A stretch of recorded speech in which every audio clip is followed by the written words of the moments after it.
Amanya eddoboozi bamutaye mu SMX representing straight out SMX media. Ebyewuunyisa tebiggwayo gwa amazima gali nti ebyewuunyisa tebiggwayo. Naye nze wendaba ekyewuunyisa nga kinneewuunyisiza nti sharingako n'abantu bangu aneno ku SMX media. Ebifaananyi ebyo bye muli mu kulaba ku screen obeera ng'obitunuulidde bulungi nnyo n'obyetegereza.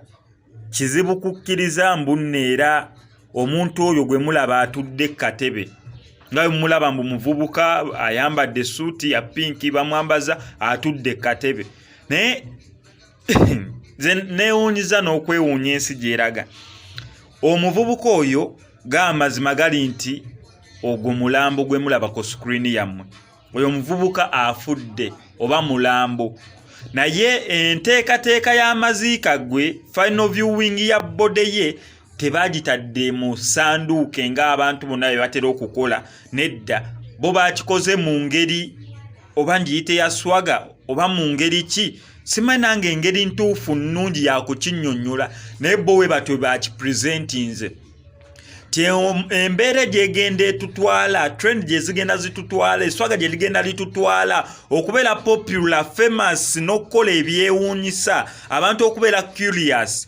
Kati ensi awo bwetuuse ekyo sigenda beerako na kujajinga kwange ng'omuntu wabula kiri eri ggwe buli omu engeri gyagenda okubeera ng'akipasiivingamu nti yono olwafudde simanyi oba bw'atyo bwe yalaama kibeere nga kikolebwa oba abantu abamu badde okumpi bagenze okulaba nti yes ono nga kyekijjo mmusanyusa omugenzi nti final time y'okubeera nga baviewinga omulambo gwe bamukutte bulungi nnyo nga fino service ne bateekateeka engeri ki gye bayinza okubeera nga batuuza omulambo gwe ku katebe era bw'atyo ne bagutetenkana ne babeera nga bagutuuza katebe nga naawe woolaba. So ne bwe bamaze okubeera nga bagutuuza katebe final moment y'okugamba mbu bannange tugende twetoloole wali eri casket oba sanduuke omuntu mubeere nga mukubako eriisa evvannyuma mu nsi yonna nga we kibadde kikolebwa oba engeri kale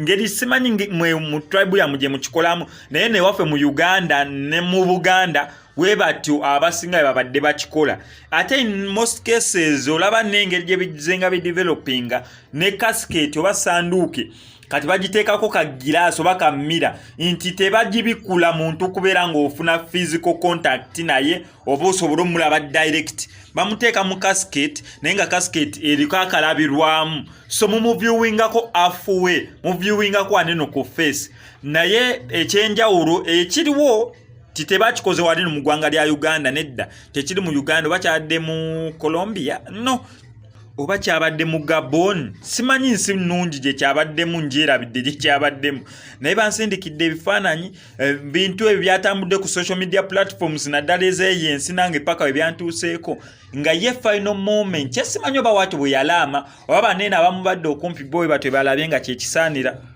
naye nga bo embeera bwe batyo basazeewo okubeera nga bagikwasaganya nti ku lunaku olusembayo nga tebanaba kubeera nga bamuziika basazeewo bamutuuze katebe bamutetenkanyiza ne bamutuuza katebe nga naawe bw'olabaawo.